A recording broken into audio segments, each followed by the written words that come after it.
Josh's place.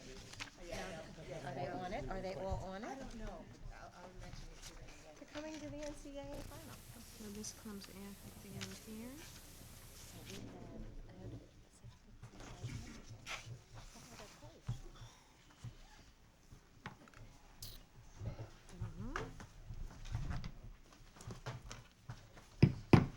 good Good evening. Welcome to everybody. We'll have an interesting meeting tonight. But before we begin the interesting part, we have to do some routine business. Okay. It's recommended that the minutes of the February 8th regular meeting, and the special meetings of February 15th and 29th, and the study session of March 7th, 2000, be accepted by the board. Can I have a motion? So moved. Second. All in favor? Opposed? It's recommended that the treasurer's report of January 2000 be accepted by the board. Can I have a motion? So moved. All in favor? It's recommended that the extra classroom activity fund accounts for the Hommick School for October 1st through December 31st, 99 be accepted by the board. Motion? So moved. Second. All in favor? Aye.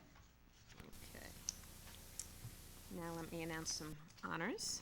We have some staff honors. At the Elementary All-County Festival on March 25th at Mount Vernon High School, Central Music teacher Nanette Jordan will be band chairperson, and Chatsworth music teacher Judy Osavio will conduct the chorus, which is great. MHS science teacher Valerie Etra will speak at Johns Hopkins University Center for Talented Youth Career Symposium to be held at Sarah Lawrence College. The symposium introduces high school students with exceptional intellectual abilities and their parents to distinguished professionals from various fields. Dee O'Brien directed the Semi-Royal Shakespeare Company in Twelfth Night and A Midsummer Night's Dream on March 2nd and 3rd, and plans to present scenes from Shakespeare on Friday, March 31st at 8 p.m. in McLean Auditorium. And let me tell you, if you missed the productions at the Emlyn, you should catch the scenes from Shakespeare because it was, as usual, unbelievable. So. It was as you like it. No, it wasn't.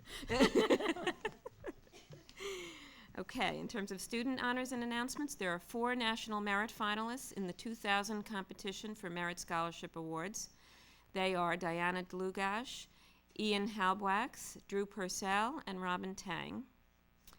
The Mamaroneck Future Business Leaders of America won 3 trophies at the FBLA District 3 eliminations. Freshman Christy Lynn Zavala came in first in Introduction to Impromptu Speaking.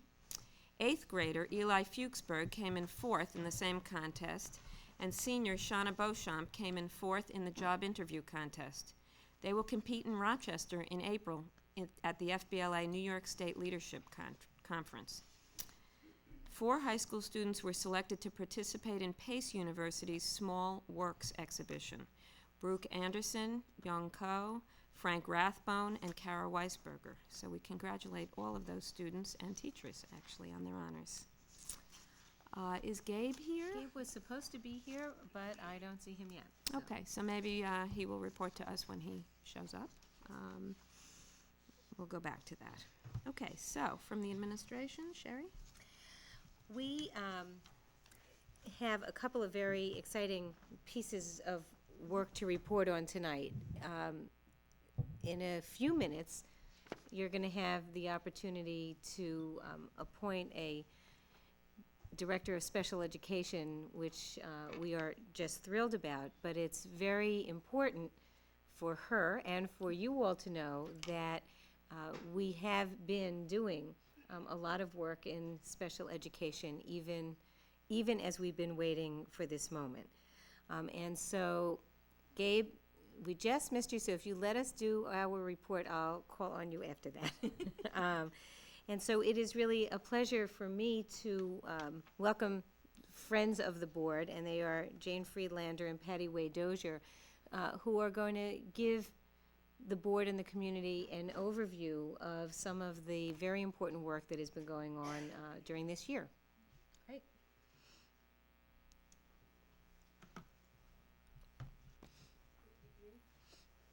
This year, Patty and I divided up the special ed department. I've been responsible for CPSE, which is Committee on Preschool Education, and elementary school special education, and Patty's done middle and secondary special education. As we've discussed as we meet individually, delivering services to students with disabilities is a complex process which involves several components: diagnostic, legal, medical, data management, program management, staff development and training, and staying current with new developments in the field. And what I would like to do is address the work we've done at the elementary and some district level in 4 of those areas. The first one is program development. And as you know, we have in our district a TEACH program, which I just learned stands for Treatment and Education of Autistic and Communication Disordered Children. There are 3 classes in the district, 1 at our preschool level, which has 7 children in it, and 2 at Central School, which serves the kindergarten through 5th grade population. As there's been an increase in the diagnosis of autism around the country, we have learned that there are other methods to treat children with autism and severe communication disorders, and one of them is ABA, which stands for Applied Behavioral Analysis, which consists of discrete trials and teaching behaviors that you want the children to learn. So in order to address this other method of helping youngsters, we have hired an ABA consultant for the district. She has been working within our elementary classroom at Central School and has been working with the teacher, the aides, training the aides to deliver the service, and the parents and the students to develop a more comprehensive model to deliver services to youngsters with spectrum disorders. The second area is staying current with program models in use today, and at this time there's a committee at the elementary level consisting of 2 teachers, a psychologist, and myself, and we have been investigating programs in the area to address the new federal and state regulations for more inclusive programs. We've visited other districts, and we've made phone calls, and we've spoken to other professionals to see what we can use and incorporate in our district. In the area of staff development, I'm happy to say we have begun regular meetings for our resource teachers, which is something that had not been in place before, and it gives the resource teachers a chance to share their practices with each other, as well as stay current in the field, servicing children and also developing new models. We have a collaborative model which allows resource teachers to go into the classroom as well as service children outside of the classroom. And finally, the last topic is data management. And we've been using our computerized system, the Orion system, to generate our IEPs in a timely fashion, produce board reports in a timely fashion, and generate data that we need to use for the state reports, which then give us financial allocations and help with our grants. Right, which they don't give us in a timely fashion. Which they definitely don't give us in a timely fashion, definitely. So that is basically, in a very brief summary, what we've been doing in elementary education and some of our district. And now I would like to have Patty come up, and she's going to tell us what we've been doing in the middle and high schools. Thank you. You're welcome.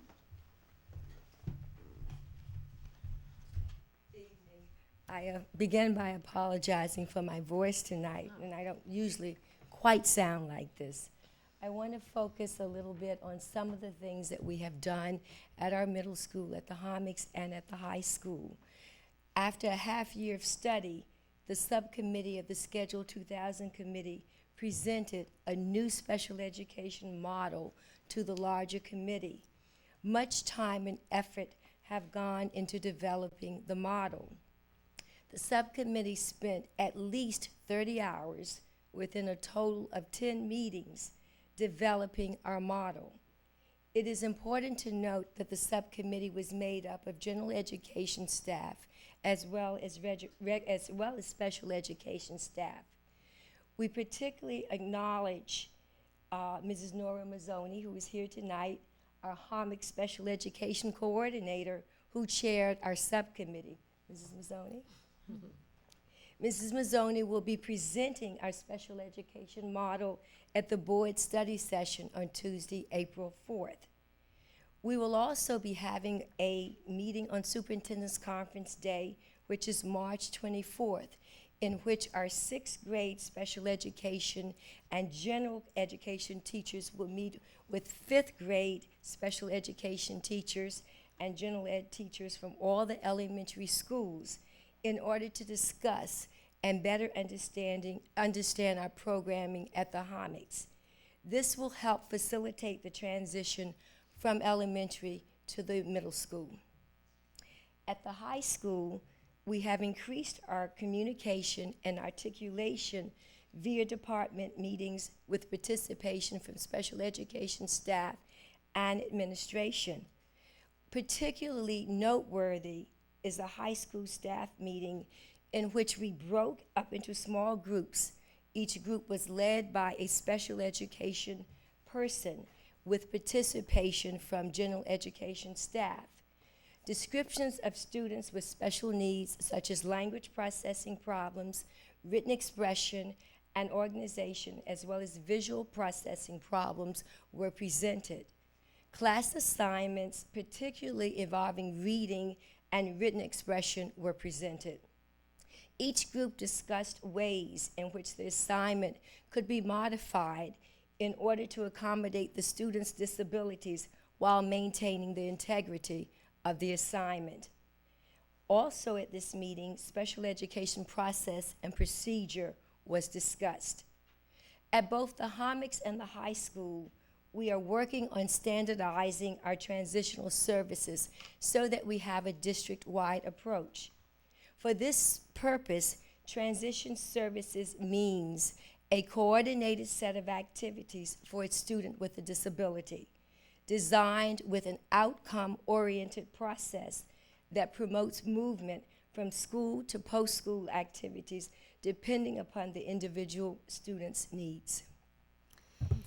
Thank you. It's very important. You know, the board, I don't know if all the public understands, although we say it each month, that the board and rotating groups of 2 meet with Janie and Patty every month and review all of the CSE reports of that month, and that's and on that rotating basis, the board is always informed of issues around those reports, and that's the basis on which you approve the special education actions each month.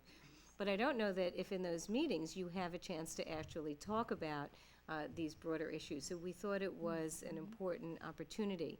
We're looking forward to the study session in April, not only to have you learn about all of the exciting plans for Homicks for next year, but to learn in depth about a very exciting special education model that we're about to unfold.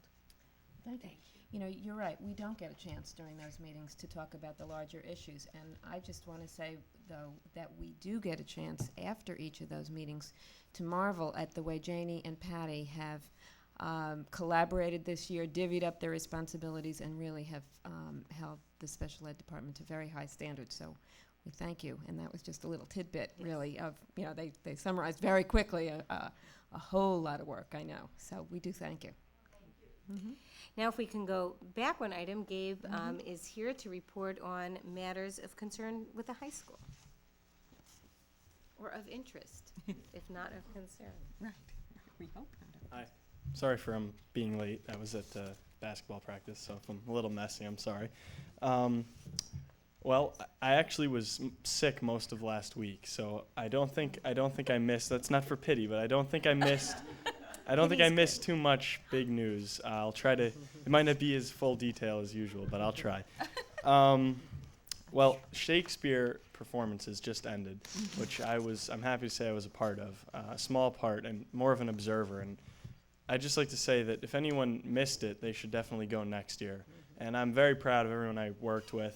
I think they'll be on LMC, so if you want to request them, I don't know exactly how to do that, but you can call LMC and request to see the performances of 12th Night and Midsummer. But they were really great, and everyone I worked with really was amazing. I learned a lot from all of them. So congratulations to everyone.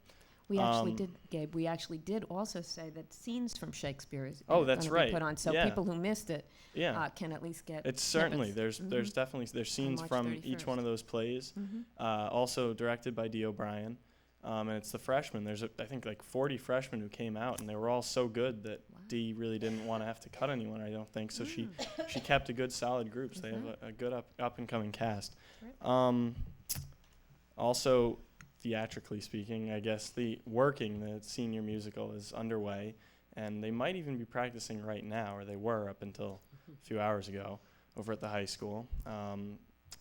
April 29th is the high school carnival, which started last year as the first annual, and this year will be the second. But this year it's sort of going to be a little bigger. Last year we kind of just did within the high school clubs, sponsored booths and things like that. But I think this year Student Council is really trying to reach out to the community. A lot of things for some of the younger kids, and also some of the businesses and groups around Mamaroneck can get involved. So I know Student Council is looking for some support and also just people to come. So that's April 29th. If anyone's interested, certainly it'll be right out here in the lot. Hopefully it'll be a nice day. The Globe is coming out this week, scheduled for Friday. There's one more thing that I know I'm forgetting. Oh, sports. Sports just started. The spring sports are, I don't think games are really scheduled for another week or two at least, but they've been scrimmaging. Baseball's looking forward to a good season, I know. I have a few friends on the team. And I hope I'm not forgetting anything. Can you think of anything? That's all I can remember as well. All right. And that's a lot. Thank you. That's pretty Welcome much it. back. Feel Thank good. you. Yeah. Bye-bye. Thanks, Gabe. Sarah, the fire inspection report.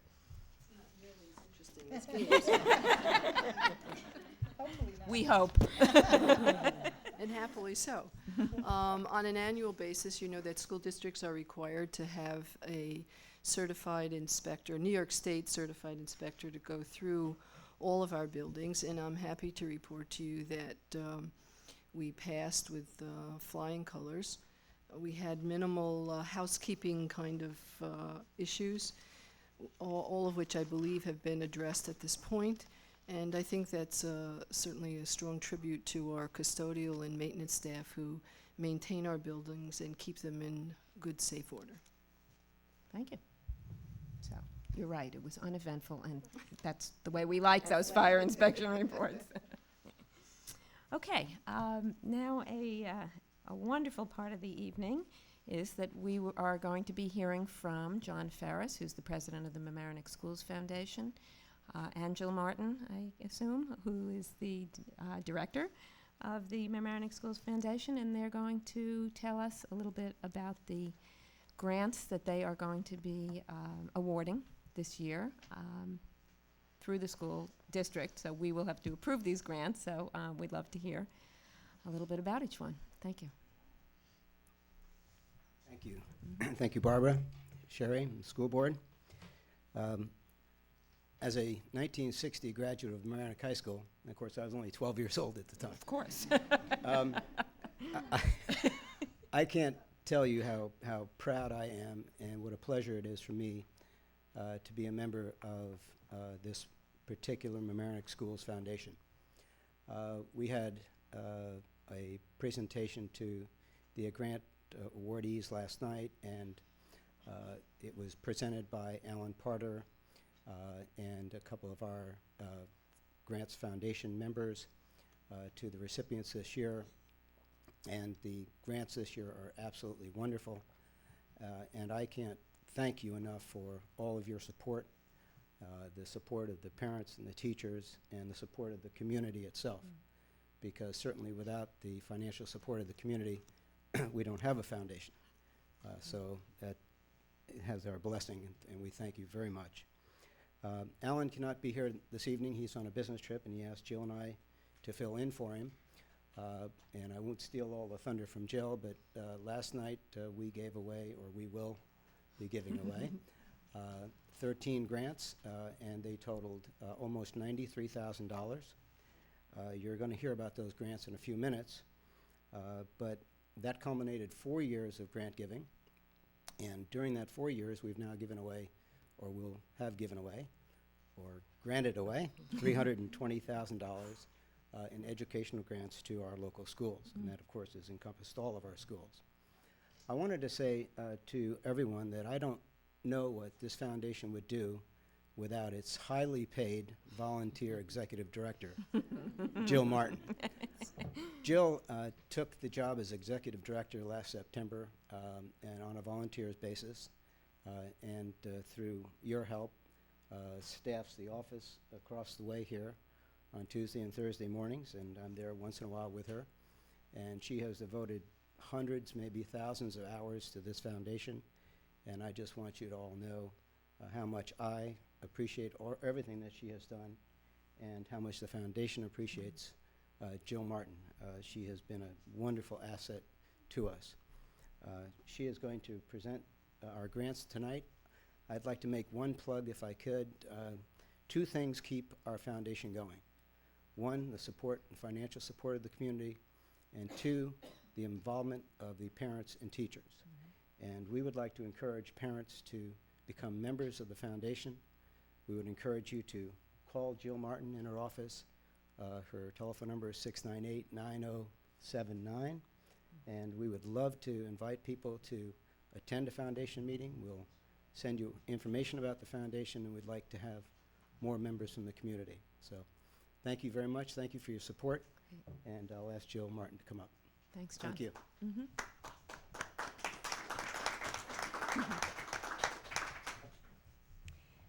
Thanks, John. As John said, this is a new job for me, and I've just been in it since September, so there has been a period of adjustment in the office and in the high school. But before I get to the grants, I wanted to take an opportunity to thank the high school, Sherry King, Pat, Ellen in her office. They've been tremendously supportive. Ann Tannen is always there when I have questions, of which I have a lot. Sarah, Ruth Scala is always there supporting me. Renato and Craig, God bless them, in the data processing department have been instrumental in getting me started. Of course, Ron Benizio and his secretary, Jenny, have been helpful to me in every way, and the custodial staff. So I just want to say thank you. I appreciate it, and we love having you with us. well, it's been great. I'm very pleased on behalf of Alan Parter to present to you our list of grants for the upcoming academic year. As John said, we've been giving grants now for 4 years. Each year we give more grants, we give more money, and it's just very exciting to us to see how this is building and to see the effect that we can have in our community. We received this year over 400, I'll just get there, $410,000 in requests in 23 grants. So you can see how it was difficult for us to have to, go through these grants and wean some of them out. They were all wonderful. So we hope that in upcoming years we'll be able to keep giving more and more money. Because I like concrete visual aids, I have just made a copy of a list that you can look at as I go through these grants. Maybe that would be helpful. This is what we receive. This is a package of the grant requests.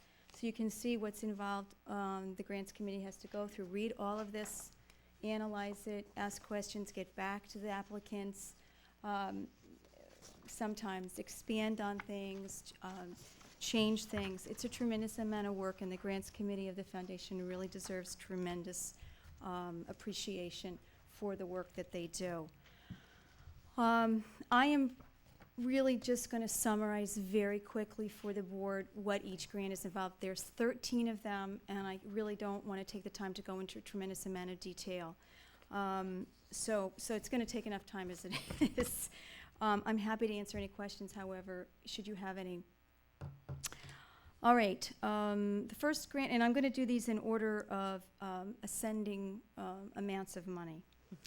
The first grant for $2,400, it's called Hooked on Books. It was brought to us by Ellen Brooks, the reading specialist at Central Mamaroneck. This grant was based on what's called the 100 Book Challenge program, which I believe comes out of Pennsylvania.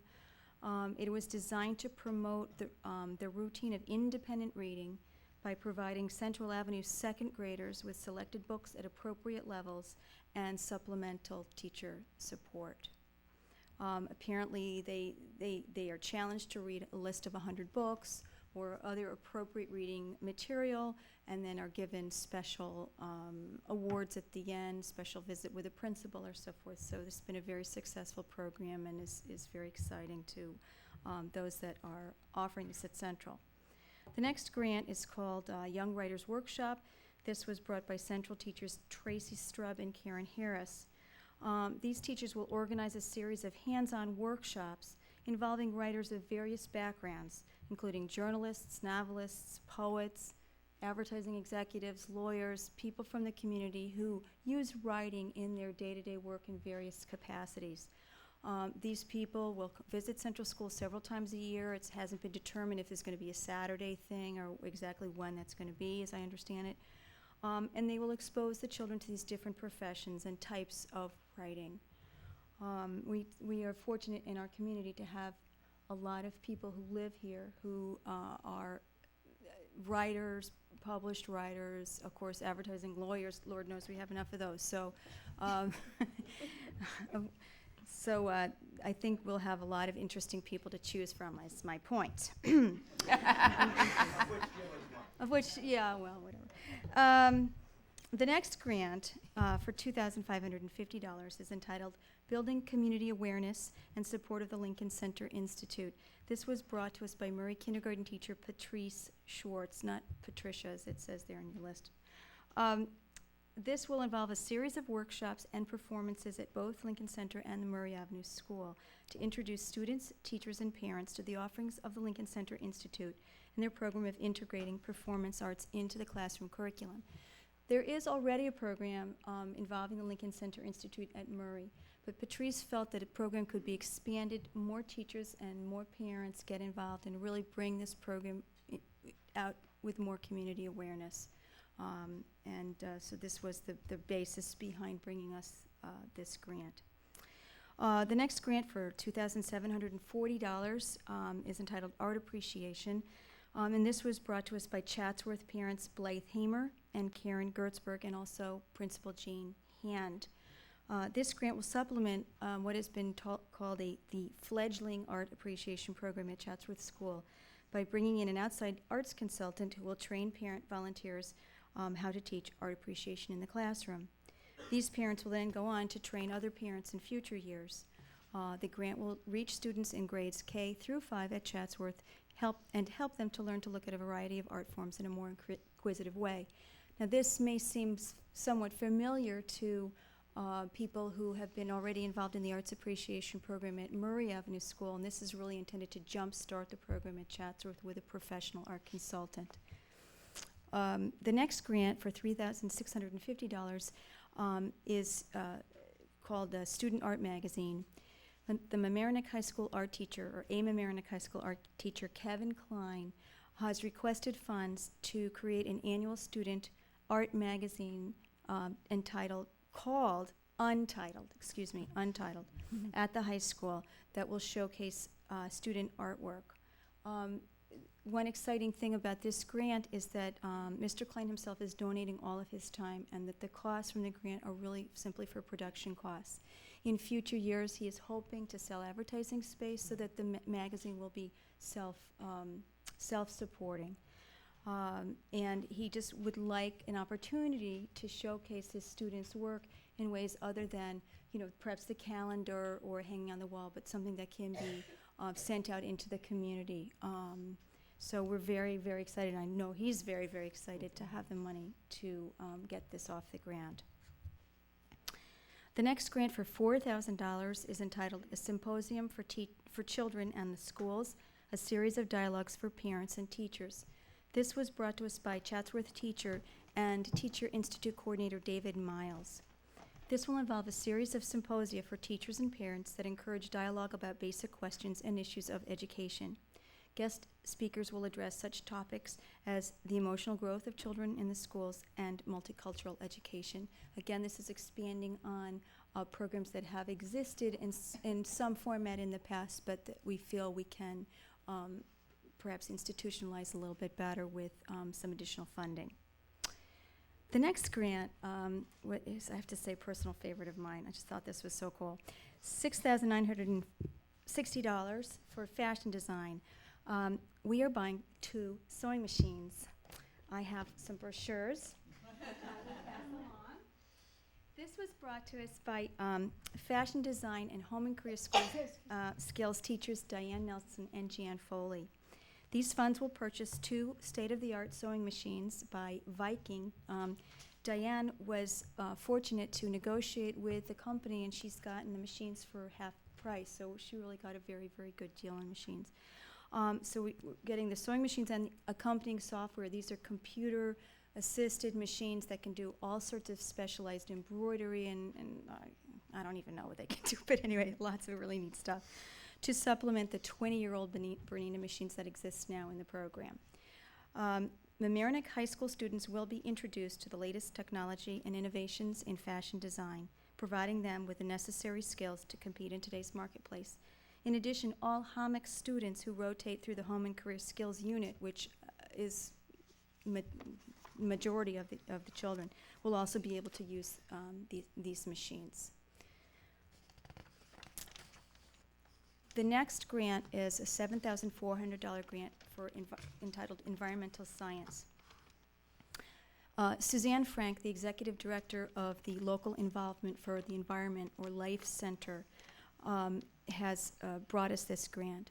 Naturalists from the LIFE Center will develop environmental science curriculum geared and tailored to each elementary school in the district. The program will take place on-site at each school, taking advantage of each school's unique habitat. All classes in each school will benefit from this grant because the naturalists will deal with a curriculum from each particular grade depending on those unique habitats. The next grant, $7,500, is a poet in residence. We've funded over the years, the past 4 years, a number of these artists in residence, poet, composer in residence, writer in residence. They've been tremendously successful, and we get a number of requests for funds for this kind of program. And this year, we are pleased to give a grant to Mamaroneck Avenue school teachers Jeanette Riccobono, Joy Anastasos, Jennifer Moser, and Ginger Stevenson. They have invited poet Georgia Hurd, who's been involved in our district previously and very successfully, in partnership with the kindergarten and first grade teachers at Mamaroneck Avenue School. Georgia Hurd will assist students in writing and publishing original works of poetry, and will also lead teacher workshops in poetry. The next grant is a unique and, I must say, very exciting grant. It's entitled Computers for Kids. This was brought to us by a parent named Nancy Aries. She got the idea that there were a number of children in the district who did not have the opportunity to have a computer in their own home. And yet many of us are constantly looking for places to get rid of computers that we have upgraded. And she decided to put these 2 groups together. Eligible HOMEC students who do not have a home computer will be able to borrow computers for home use that have been donated to the foundation and fully upgraded by computer professionals with the assistance of the high school computer club. The minimum processor model required is a 486, and donors will get a tax deduction for the value of their computer. I just think that this is a fabulous idea, and I think it will mean a lot to a lot of kids in the community. The next grant for $10,270 is to purchase additional Alpha Smart computers. You can see we're very technologically oriented here. This was brought to us by HOMEC's language arts teachers Ray Betty and Robert Morrissey. They will receive Alpha Smart computers that will be used. These are very small, portable computers that can be plugged into a larger computer to print out and so forth. These Alpha Smarts will be used by the English and Social Studies departments at HOMEC's for word processing, research and writing lessons, allowing students to learn how to compose, revise, and edit on the computer. The days of the pencil and paper, I'm afraid, are behind us, and so this is helping the children to really use this new technology. The next grant for $16,159 is called the Family Reading Project. This was brought to us by Mamaroneck Pre-Kindergarten Coordinator Paula Schindeldecker. Children and families who attend Mamaroneck Avenue's pre-kindergarten, general, and special education programs will receive a weekly packet of books and materials intended to encourage reading in the home. So each week they will receive a little Ziploc bag with a book, with additional supporting materials, activities, and whatever. This program, which is designed to develop pre-literacy skills, will be supplemented by teacher home visits, so that periodically someone from the program will be going and helping people in the home to make sure that they're using the materials correctly. The last grant for $16,800, also brought to us by Ellen Brooks. She really hit the jackpot this year. This time, Ellen is working in collaboration with all second grade teachers at Central and Mamaroneck Avenue schools. It is called Learning to Look, Integrating Reading, Writing, and the Arts. Through a combination of museum visits, classroom experiences, and visits by both an artist, most likely Randy Williams, and an author in residence, again, either Georgia Hurd or Drew Lamb. All of these artists and authors have had experience with us in the past in the district and have had tremendous success. Randy was an artist who worked with us for our Museums Come to Mamaroneck Public Awareness Day in November. And Georgia and Drew have worked as artists, authors in residence in some of the schools previously. The second grade students in these schools will learn to look at art with an emphasis on developing visual literacy, which in turn will strengthen their reading and writing skills. So that is our proposal for grants for the 2001 academic year. And I hope that you will accept them, and if you have any questions, I'll try to answer them. Before the board takes action, I just wanted to also report a few things. One is that those of you who missed being here last night, it was just fabulous. The room was filled with very excited recipients this year. Two examples of students from Homix using their science probes with their laptop computers and demonstrating science. I heard at least 6 parents say, if science had only been like that when I was in school. Pat Wheelhouse gave a snippet of an extraordinary composer in residence opportunity that we had at the high school, unlike any experience in its scope and magnitude and depth that I know of any high school, public or private. I've already met with the teachers from Murray Avenue School who are part of the Teachers College writing grant of this year. We've already made district commitment to not only continue that for next year, but to expand it in a number of ways. Tomorrow we have actually a large meeting of the Whitney Museum project, which we began as a museum, as a foundation grant, which is now a project for all of our 5th grades. So I would just tell you that that the ripple effects of the work that you're doing in both generating excitement and then having that just percolate through the school community is much wider than I think you even know from where you sit. And I just want to thank you, because it's just an extraordinary opportunity for people to be generative and creative, and then we are forced to capture that enthusiasm. Did anyone have any questions? Okay. Thank you. Well, we're going to take our action, and Great. we'll do that right now. Okay.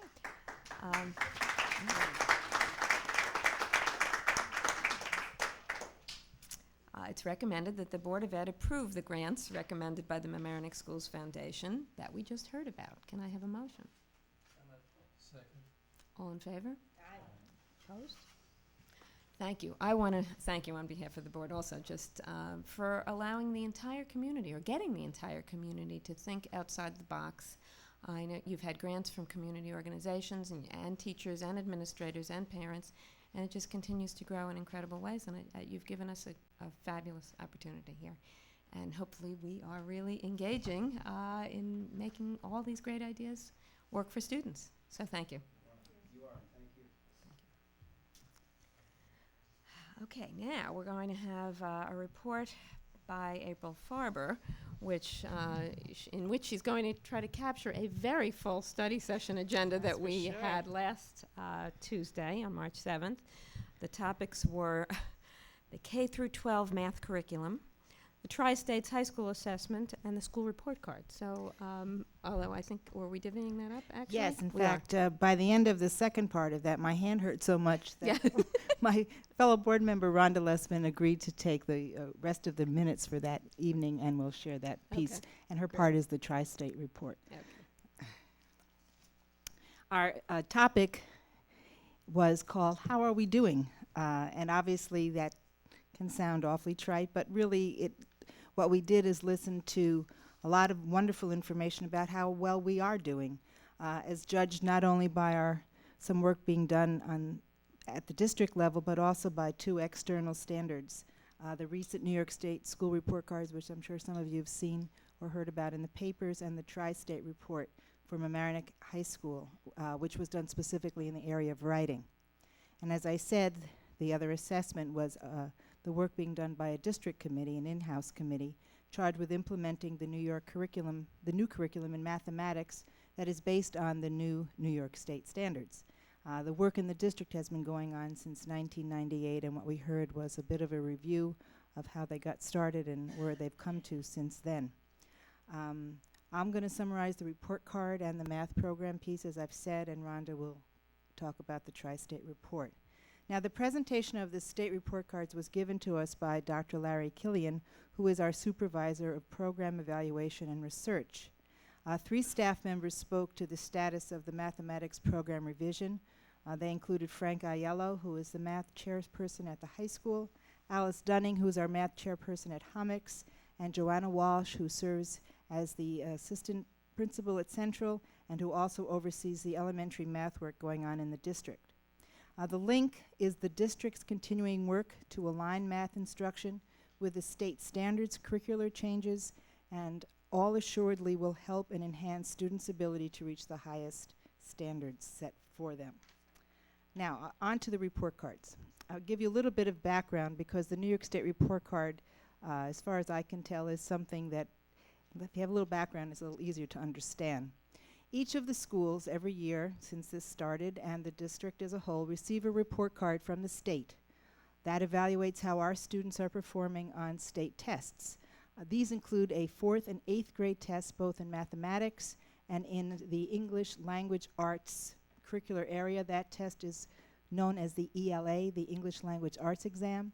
And at the high school, we certainly look to see how our students are performing on Regents exams. Now, the state then profiles each school in terms of a variety of factors and then assigns each school to a similar schools group so they can make some comparisons. Our district's performance is judged against New York State schools as a whole, as an aggregate, and also in similar schools comparison groupings. Student achievement is ranked along the continuum, which has 4 levels, level 1 being that where students have serious academic difficulties, and then it goes up through level 4, and that's where students are achieving at standards that exceed even the state standards. These levels are supposed to predict whether a student has attained prerequisite skills early on in grades 4 and 8, such that when they get to the high school, they can pass high school Regents exams. We took a look at how well our students are doing, and when you look at the 2 high levels, levels 3 and 4, we see that on the 4th grade ELA, we had 75% of our students who are at least at levels 3 and 4. On the 4th grade math, we had 90% of students at these levels. On the 8th grade ELA, 74%. On the 8th grade math test, 79%. And at the high school, 93% of our students passed the English Regents or an approved alternative, and 97% passed the Math Regents or an approved alternative. We have fewer students at levels 1 and 2 than at the state, and more students at levels 3 and 4. The testing group, you should know, includes general education as well as special education students. And in a separate little part of the report, the state also reports the results of how well students who are considered English language learners did on the ELA. Now, this group are students for whom English is a second language. Now, Dr. Killian, in sharing the results, spoke not only about our district's overall impressive scores, but also to some areas where improvement is needed, and to some overall problems with test interpretation. As an example, at the 4th grade level, Dr. Killian noted that statewide, fewer students reach level 4 than on the ELA than they do on the math. And one reason he gave as an explanation is that a student is brought down to level 3 on the ELA just by missing 3 items, which certainly doesn't sound like a lot. Another problem for score interpretation is that there are some errors in categorizing our schools into the wrong similar schools categories, and this has frustrated how others may view our growth. Then we turned a little bit to the district's work on math curriculum. After this discussion of math scores, we certainly had a good segue into our district's work on math curriculum, and the first person to present to us was Frank Aiello, and he spoke of what he called the jagged landscape at the high school level, where teachers have historically taught varied math curricula, which has resulted in students having had some inconsistent exposure in the past. There has been good effort to rectify this problem, and one of the methodologies was that there was a plan which consisted of having students take yet another math regions called Math A. Now, this is a new math regions which, if you were to put it in a continuum, would fit somewhere between Math 1 and Math 2 that we have at the high school. After the students took this test, the idea was to do an item analysis, and then what they did was begin to adjust instruction, and they also began reviewing topics taught on the basis of an item analysis. Frank also reviewed district-wide math problem-solving strategies that students are learning at younger ages, and this will lessen student anxiety about math problems. He predicts that next year should be telling as to how well these initiatives are working, and certainly we'll all be looking forward to the new data. Alice Dunning spoke about the work at the middle school, and she highlighted some aspects of the work, including the following: that topics will be narrowed so curriculum by grade level will be clearer, vocabulary knowledge will become a bigger part of math learning, thinking strategies will continue to be emphasized, and math placement decision-making practices will be improved. She shared the list of new curricula that is going on at the Homics.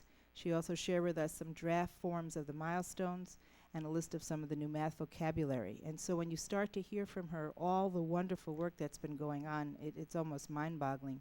I think everyone has lost track of the site. They're supposed to sleep at some point. It was just very heartening to hear all of the work that's being done. Joanna Walsh reviewed the planning and implementation work that the district has been doing as a whole since 1998. Core components of the new program, some of which have been supported through the budget, were noted, and these included some programs called Investigations, also known as TURK, a strategy approach called Problem Solver, and an integrated software program entitled Tech Paths for Math. Using these components in all elementary grades, all students will pass through the same benchmarks and be assessed in the same way. Now that sounds like something that we would all want and new, but you have to understand that in general these are all wonderful new initiatives by the district and very much in keeping with New York State standards. Finally, Dr. King wrapped up the discussion with a mention of a variety of issues that arise out of the work in math. These are issues that are very important to all of us. They're issues of placement and tracking, training for teachers, use of district consultants, and concerns about how parents are experiencing the changes in which their children and what their children are doing in mathematics. With all the work and the understanding gained from the work around math, parents, take heed. You should note that your notions of excellence may have to shift a little bit, because we're sort of used to seeing our kids as good computers, and that means to us good mathematicians. But instead, we really have to begin to see our children as being good at being mathematicians.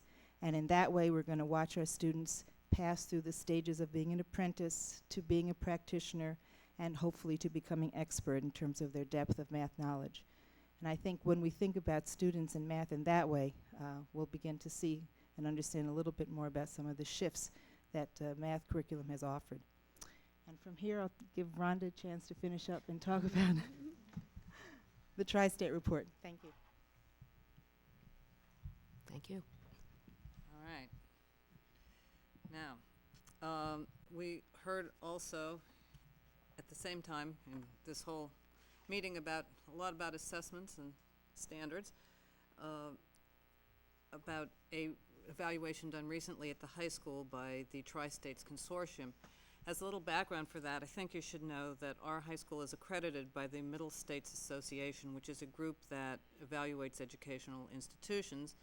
And in order to maintain that accreditation, we are evaluated by Middle States every 4 years, but in the interim 2 years, we are required to do another interim evaluation. This interim evaluation we agreed to do this year through an organization known as the Tri-States Consortium, which is an association to which we belong. It is a group of high-performing schools in New York, New Jersey, and Connecticut. And all these high-performing schools have come together cooperatively, and they review school district programs using the IBM evaluation model, which, if you've been following us, you should know about. We also used this model in a recent evaluation that we did with IBM concerning our technology program. And this is a model by which we analyze, the school analyzes the practices of our staff in terms of how they approach educational issues, how they implement their work to achieve the goals that they want, and how the results, and then how the results are measured. The evaluation that was done by Tri-States focused on writing in the high school, both across the grades and across disciplines, and was intended to help inform our teaching practices and to bring about higher student achievement. The evaluators considered evidence that they saw of the work of the staff, of the work of the administrators, and the input of the parents in the community. They considered both hard data, such as standardized test results, and soft data, such as portfolios, student publications, exhibits, student work. Although, again, Dr. Orfinger was really giving us a summary, and I'm trying to even summarize it further for you. Just sort of to hit a few spots here, some of the strengths that the report commented on were the work of the 9th grade teams, the PACE program. They noted a climate of creativity in all of the disciplines. They were impressed with the Teacher Institute and the training that it provides for teachers in literacy, on the issues of literacy. And they noted our impressive parent community in terms of their knowledge and the good partnership that the parents and the kids in the school had. And they also noted, I think, at least 16 ways in which our staff is working to improve instruction in the area of writing.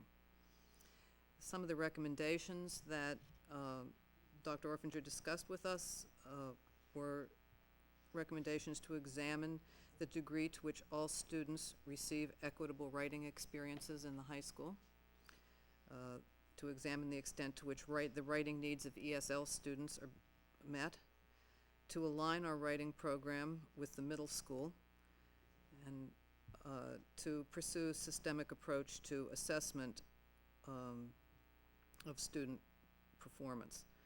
And as all of you, I think, who have followed the work of the schools and the superintendent and the board in the last several years, you know that these are all areas which we have been commenting on, asking questions about, and doing a lot of work on.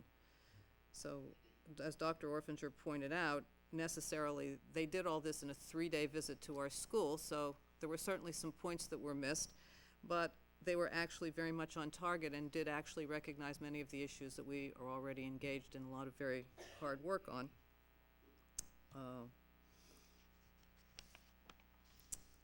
And Dr. Orfinger said that he would come back in about a year and give us a report on how this staff is working with the kind of recommendations that are made. It is obviously an experience which brought out the need to focus on writing across the curriculum, and Dr. Orfinger feels strongly that the staff needs time to have discussions in the context of actual student work and to study the issues in more depth. And we, of course,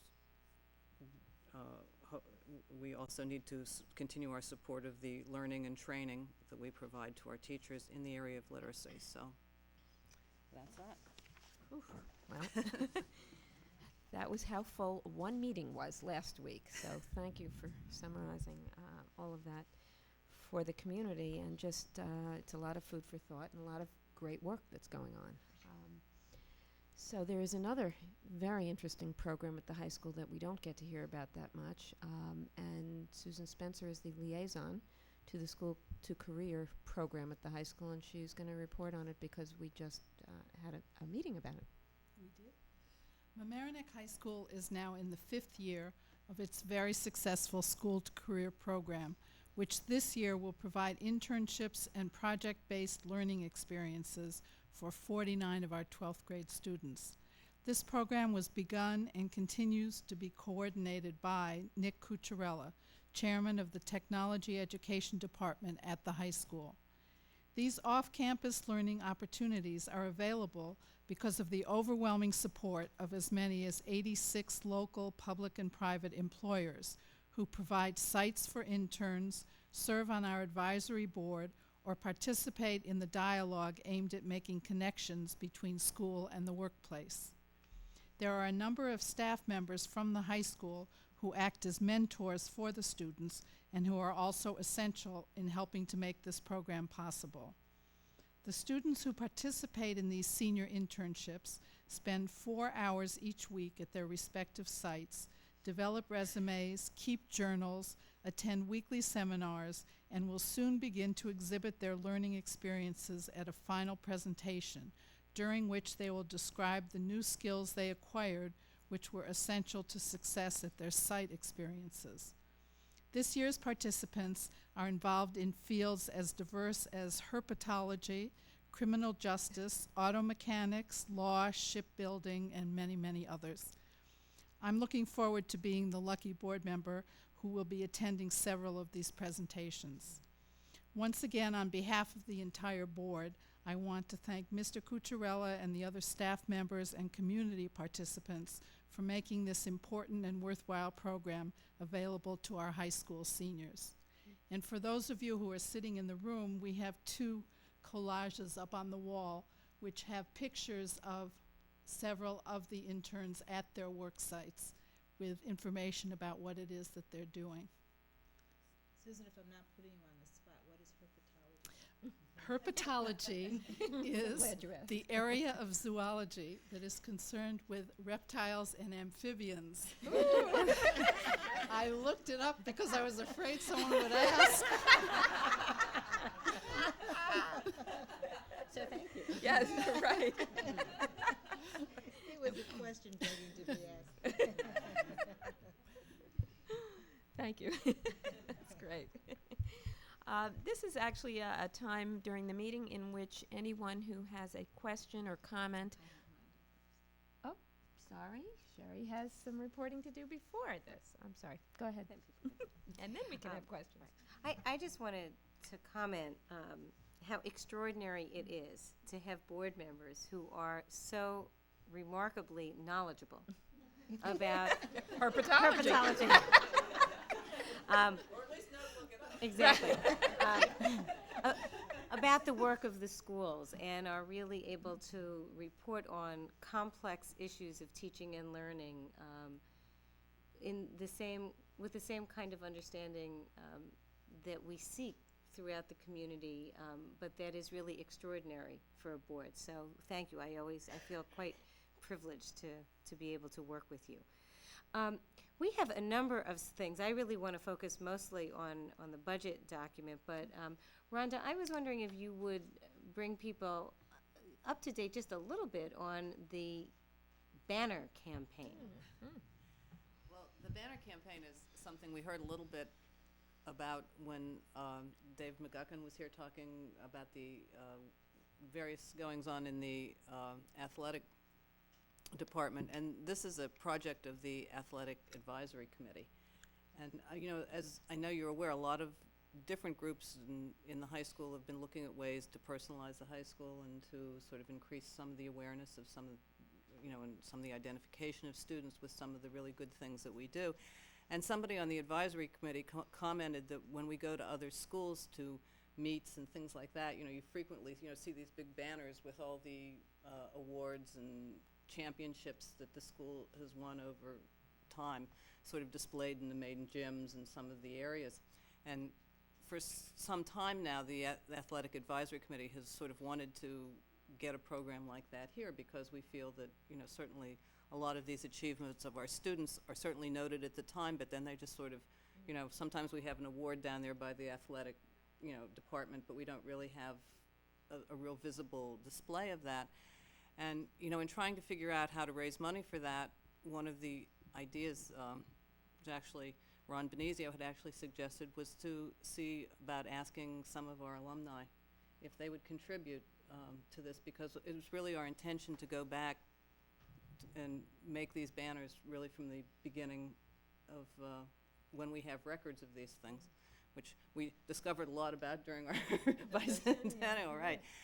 And I just, you know, we're still in the process of fundraising, but I have to say that the response of the alumni has been extremely gratifying. It is really very exciting to see. It's as a public school, I think we don't often somehow think in this way about our alumni, and certainly it's a very different kind of approach. But what was really, I think, especially exciting was not only how many people responded with contributions, but on so many like little notes and things that they sent along, sort of saying, you know, don't forget this, don't forget this event and things like that. And so people, you know, it was really, I think, very remarkable for all of us to sort of see how important these experiences remain for many of our alumni that they had here. So I think it's very exciting, and we'll keep you updated as we continue our effort. Did the mailing go out to alumni who were involved in the athletic programs only? Yes, Not- yes. not No, it's general not alumni. general. We actually. So they're reminding you of different events they were involved in that one. These are all what we call the athletic department alumni, people who have participated in the teams over many years. Right, and Many, if many they're years. watching you on television. Yes, right, and haven't been And contacted already. thank you for those who have responded, and we hope to hear from many of you. Thank you.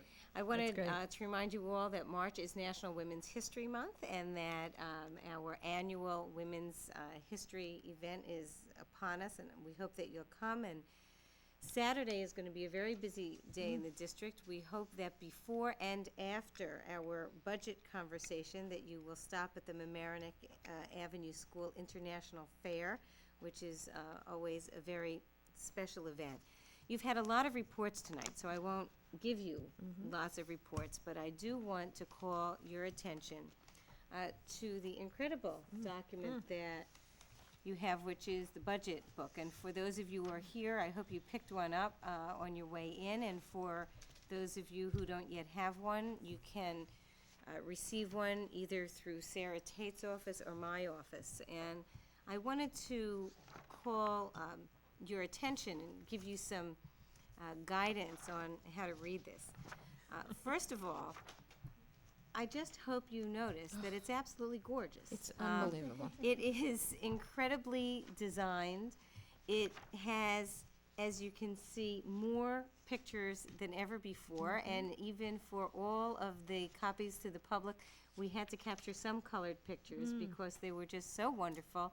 You should know that every one of those pictures came from actual ongoing work that either teachers or students have been doing and taking with their own, with the district's digital cameras. We didn't take pictures specifically for the budget book. This was all part of the ongoing work of the school. And you should be aware that aside from the fact that it is really a remarkably beautiful document, that the contents are an incredible statement of the priorities, the values, the way in which the district spends its money. It's the best way to know us well.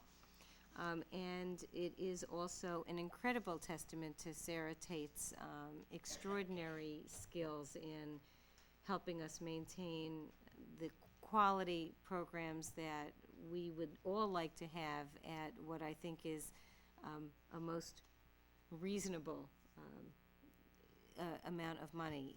And so the contents deserve your scrutiny, and then Sarah deserves all of our thanks. And for the graphics, if you see Nancy Delaney, I hope that you will tell her what a great document this is. So let me just walk you through a few of the key pieces. And on page 7, we try to make sure that the mission and focus of our work actually guides the decisions that we make about program and even the decisions that we make about capital improvements. We're looking for ways that buildings can support the educational program, and you will see that in full definition at our April study session, when you see the way in which the new building at Homix is really there to complement the incredible program that the teachers have been developing. So this is to remind you of our focus. And then if you turn to page 9 in the upper right-hand corner, it moves to the bottom line, which is a proposed tax rate of 5.33%.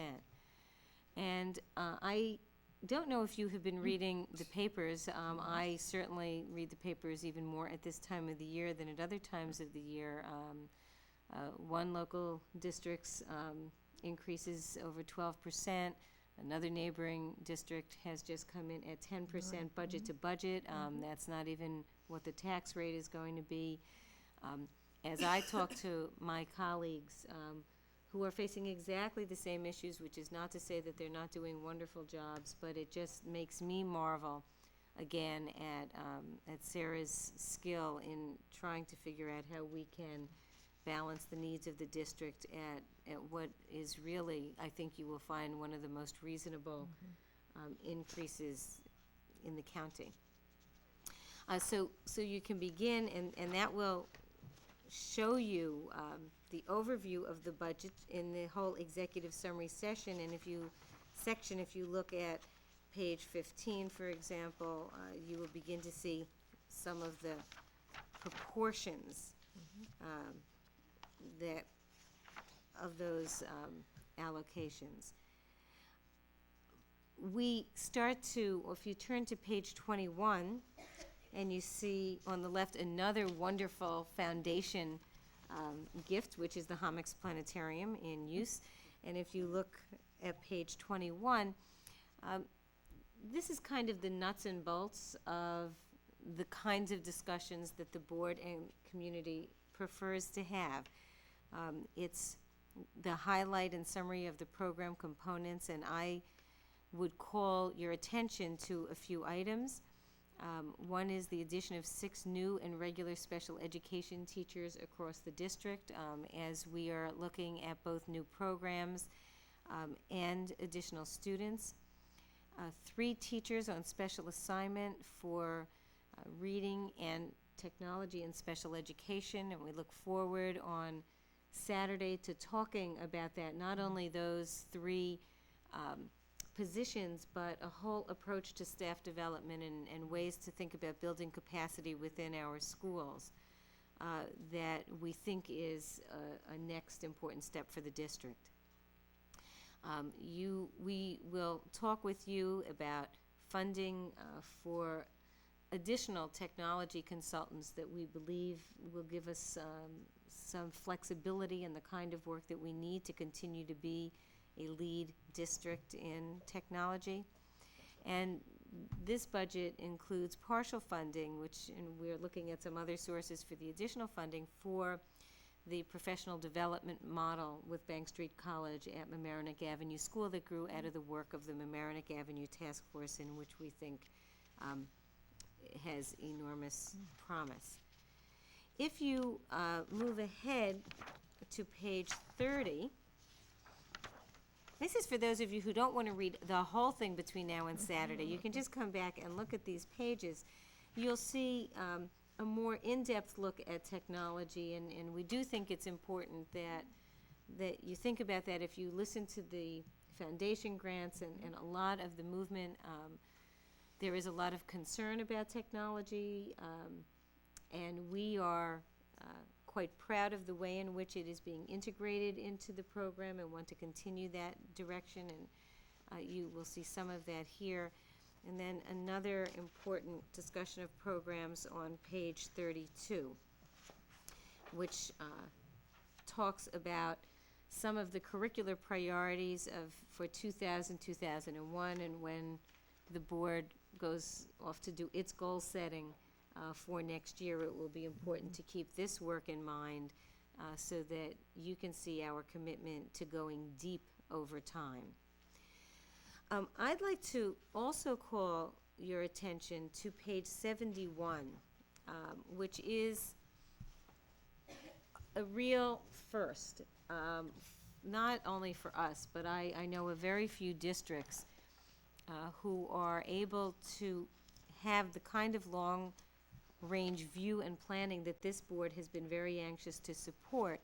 And this Vision 2005 is a way to look at the capital program for the district through the year 2005. And on Saturday, we would like to go into some detail with you so that you can make some decisions about long-term planning, not only in terms of what we see as the capital priorities, but also a way to see how the community can afford it, because we have been looking at that, and Sarah has been exploring not only a long-term capital program, but a capital program in the context of anticipated future budgets into the next 5 to 6 years, and we think that will be very important for the board and the community. And finally, page 92 is a page that Sarah and Mike and I, it is our Bible. There's not a week that goes by that we aren't looking at the enrollment and the classes and the numbers and where the new sections come and where they might not. And you can see that that we are again anticipating an increase in enrollment, and you can see where it falls. And as you know, these are only projections. They're not always exactly accurate. What we have found, however, is that I always refer to Sarah as a witch on this, because she may not have it right by each grade, but she rarely has it far wrong by the total number of students in the district. And so that's a quick walkthrough. We're going to try something a little bit different on Saturday, and these have been in the elementary school Friday sheets. And that is that for the first 15 minutes, we hope to go through the executive summary. From 9:15 until about 10:30, we will go through the sections that include programs, follow-up on the class size and space committee, our discussion about thoughts of moving to a full-day kindergarten for a year from September, and that will give you an opportunity, for those of you who haven't been here on Saturdays, the board really goes through the budget book almost page by page, and we have time about every half hour for the public to speak, so that you can make contributions throughout the morning. This is giving you some time frame, so that if you really wanted to talk about one item, it's an approximation. We don't know exactly how it will go, of when those will occur. Following that, 10:30 to 11, we hope that we can look at some of the capital projects. We have spent a lot of money. We have a lot more money to spend, and for the last hour, look into the future. And so that's a general sense of how we hope to frame the morning, but I think the board is always flexible and always anxious to hear from the public. Right. So happy reading. Thank you.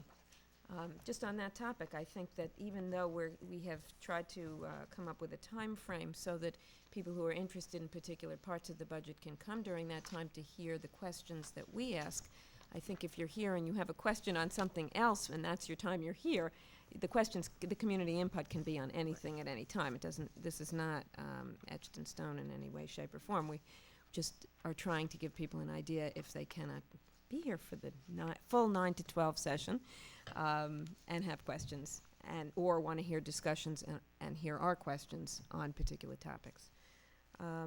So at this particular time, which I started to say before, if anyone here would like to comment or has a question on the study session that we reported on, now would be the time to come forward and ask us or comment on the study session. Okay, thanks. Okay, so we're going to go to new business. We have, it's recommended that the Board of Ed approve the personnel actions as recommended in the personnel memorandum, which is B2, B4, and B7. Can I have a motion? So moved. And all in favor? Aye. Opposed? Okay. Did you want to speak at this? Mike, do you want to dance? Up and down and clap my hands, as a matter of About fact. what, one of the actions we just took? Yes. As the board is aware, you have just taken the action of appointing a new Director of Special Education, Dr. Fern Ajewski, who's with us here this evening and had an opportunity to meet the board prior to tonight's vote. I would tell you that this culminates 15 months' worth of work, and it was worth every moment of waiting. I'm delighted that Fern will be joining us. She comes to us from the Monroe-Woodbury School District, where she's currently serving in a similar position.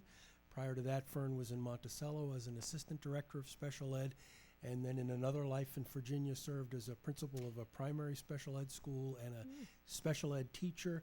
And her second book is about to be published in a week, 2 weeks. So we're delighted that she'll be joining us. You might show the first. Bob, first well, book. Bob And- even finished reading the and first book and the anticipated. board Bob is just working wants its to way ask a through the few first questions, book. Fern. And Fern will join us officially on July 1st, but she will be on loan to us from Monroe-Woodbury as early as the 30th of this month, when we'll begin to do some beginning work in the district. And in fact, I think that's already started with Patty and Janie dinner tonight, and we'll be looking forward to more of that. So we're delighted to have her with us and look forward to some wonderful things. Well, thank you and welcome. And as you heard, we feel terrific that Janie and Patty are handing over to you a department that's in great shape, and that you will then continue to make it even more wonderful. So thank you. And you should know, almost all the board has read your book. Which So is when a was nice that? one. On July 1st we can start asking questions? Was that when it was? So welcome, Fern.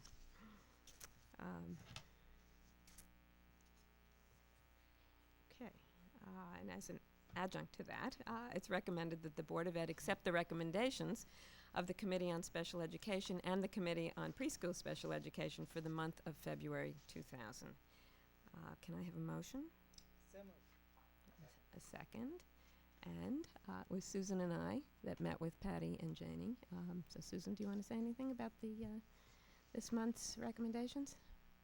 I think that you and I were both very pleased to see how many students who have been in the special ed program for a certain number of years were able to graduate out of the special ed program as a result of what they had gotten during their years in the program. And I think that really made us realize what a wonderful job you're all doing. Yeah, as well as there were a number of, I guess, 12th graders who we're sending off in really, I think, wonderful shape. So that was nice to hear also. So I think Susan and I recommend that we that we accept the recommendations. All in favor? Aye. Opposed? Okay, it's recommended that the Board of Ed approve the appointment of the parents listed on the attachment as parent members of the Committee on Special Ed from March through June 2000. Can I have a motion? So moved. All in favor? Aye. Opposed? Okay. It's recommended that the Board of Ed approve the appointment of Mr. John J. Naum as impartial hearing officer for a hearing requested by the parents of E.M. Mr. Naum is next on the list of impartial hearing officers. Have a motion? So moved. All in favor? Okay. It's recommended that the Board of Ed approve the attached legal notice and resolution establishing the annual school district meeting and election and public hearing. Have a motion? So moved. All in favor? Aye. Okay. It's recommended that the Board of Ed approve workers for the May 16th, 2000 budget vote and election of school board members as indicated on the attachment. Second. All in favor? Aye. It's recommended that the board award bids for interscholastic sports supplies and transportation for 2 students as listed on the attachment. So moved. All in favor? Aye. It's recommended that the board approve the payment of court-ordered tax certiorari's in the amount of $5,633.13 as listed. So moved. Second. All in favor? It's recommended that the Board of Ed adopt the calendar for the 2001-2002 school year as proposed. Can I have a motion? So moved. A second? Any discussion? Well, I just had a question. I know in the past we had done a calendar at 3 years, which didn't we in the last, or 2 years or I something? think we did 2 years, Right, which 2 was the years, first yeah. time we ever did 2 years. years. So now we're adding, we do have next year's. Oh, so we're which just, we so we're approved just gonna last year, continue. and Okay, now so we're we're just gonna adding keep it ahead of it in that onto it. way. Okay, that's what I'm. And it appears, this is a new version, Yes. which has changed from what we got in about 2 months ago, I think. Mhm. So, did anyone want to talk about that, or? Well, it's not an entirely easy calendar it's not. that year. Some years are easier than others. We had a committee, Mike had a committee, as he always does. We went to PT Council, as the board always desires, and there was a lot of discussion and revision, and we went back to the committee, and so you see before you, the big discussion in this calendar was primarily around February break and whether we would have one or not. And we know from the experiences of schools in the northern part of the county who gave up that February break a few years ago that it turned out not to be a good experience for them. They have all gone back to it, and so it made other pieces of the calendar tight around certain holidays, but we think that it will work. Well, it seems like a good compromise, because it It's actually good. pushed then the discussion to the April Right. vacation, but it seems like we've got a good balance, depending on the weather. Hope Depending for on a the weather. dry Right. winter 2 years from now. Right, okay. Any other? Oh, Bob's not hoping for a dry winter. Snow in the west. It can be. I'm so sorry. It can be wet as Snow in long the as it's west. warm here. How dare you say that? Any other questions about it? No? Okay, all in favor? Aye. Opposed? No. Okay. Okay, this is an unusual thing for us to be doing, resolution for us to be actually supporting, but the LMC-TV, we received a letter which I guess some people knew about because they had gotten announcements at home. LMC-TV is about to change the public access channels from 14, 15, and 16 to, I think, 71, 72, and 73. I actually was turning the channels the other day and saw the discussion of this issue at the Village of Mamaroneck board meeting and understand a little bit more about it even, because the question is not whether people are used to 14, 15, and 16, which I think that's one issue. If people are used to turning to those channels to see their local public meetings and public officials, and so habit is one thing. But evidently, there are two issues. People who have older VCRs don't have the higher numbers. I think they only go to, some of them only go to in the 50s in their channels, so they won't be able to get these channels if they wanted to, I guess, tape them. But also, people who get basic cable don't get the higher channels either as part of that. So the question is whether this even remains public access, because if they have to charge more for them, then that's not really public access. So it sounds like a sort of a sticky wicket, and we decided to put forth a resolution supporting the supporting the existing channels 14, 15, and 16. So it's recommended that the Board of Ed support LMC-TV's protest of Cablevision's switching the current channels 14, 15, and 16 to 71, 72, and 73 through a letter to the chairman of Cablevision. Can I have a motion? So moved. Second? Any other questions? All in favor? Barbara, do you Opposed? know who we might hear from for the next step to hear how things are going? Well, as far as I know, they have already made, there was a date even announced about it, so I have a feeling the switch is going to go through. And we're writing this to the director of cable, the chairperson of Cablevision. Do we have any, what about? Do you have that what address? If people listening in are Would- interested in Yeah. writing a Do letter we have that? in support of keeping the channels the same, if you've got that address. I wonder if we can announce it. post it on LMC-TV. Yes. Yeah, we could do that. Yes. Not if they're gonna switch it. Do we have it on this one? Here, the chairperson is Charles Dolan. He's chairman of Cablevision. Oh, here it is, yeah. And it's 1111 Sh- Stewart. Okay, ST. you're not by a microphone, so I'm I think sorry. but thank you for You see locating it? it for me. Okay, would you repeat it, please? Yes, so if anybody else would like to have their opinion heard directly at Cablevision, you may write, call, or email Charles F. Dolan, D-O-L-A-N, chairman of Cablevision, at Cablevision, 1111 Stewart Avenue, Bethpage, New York, 11714. The phone number is 516. Well, this can't be right because there are too many numbers in this letter. Okay, so we can't give you the phone number. There's too many numbers. We can give you the email, cdolan, and it's CDOLAN, at cablevision.com. You can call and get the phone number. So anyway, that's what we're doing. We're writing a letter. We have some new business that, a continuation actually that we had an addendum on the table for.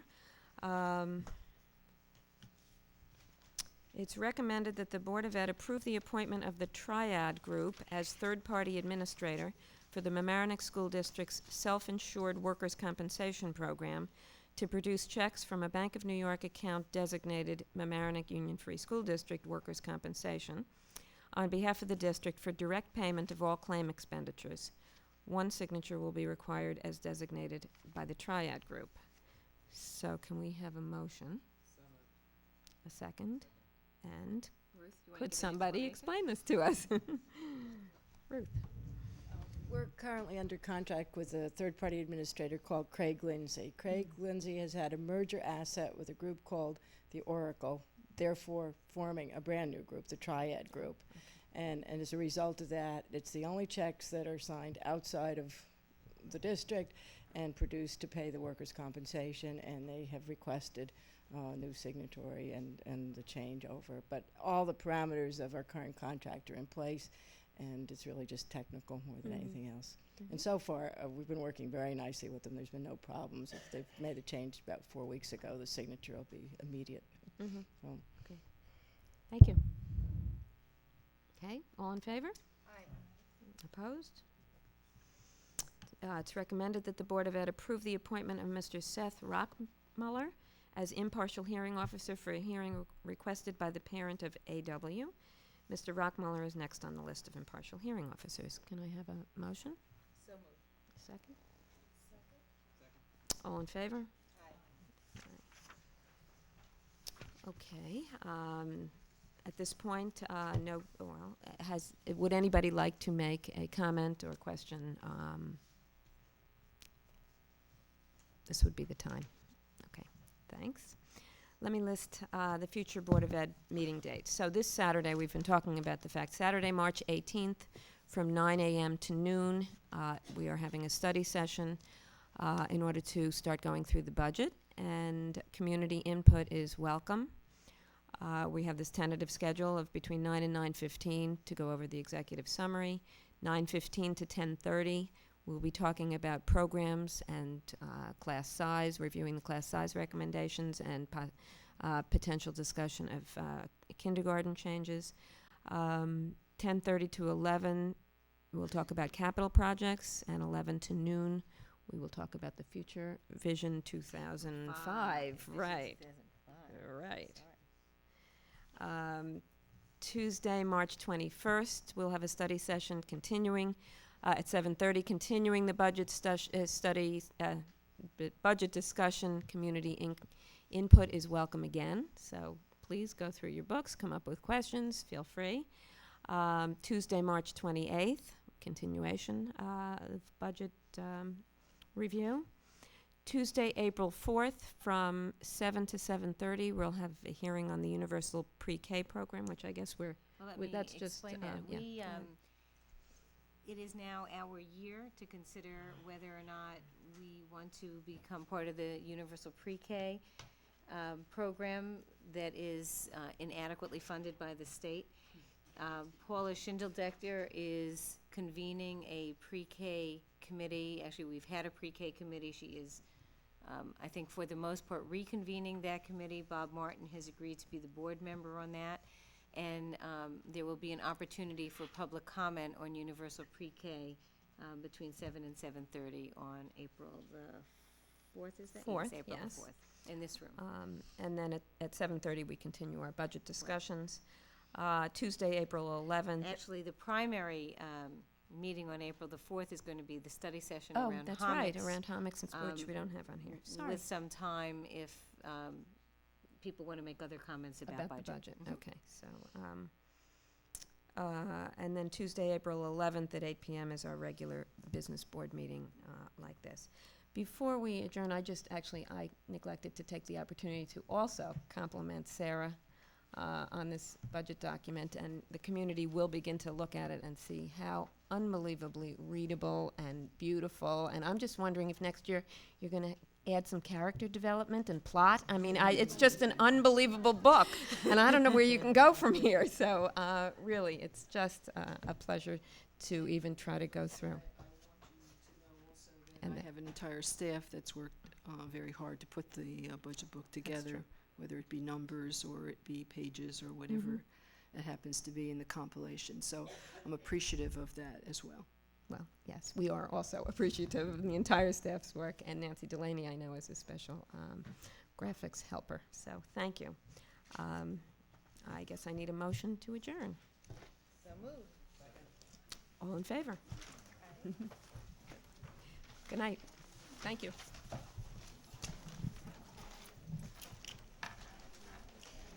I'm not going to be here on March 28th, so, I mean, I think we can have a budget meeting without my being here. You think? They were all, oh, they're going to meet without you. I said, I think we can, like,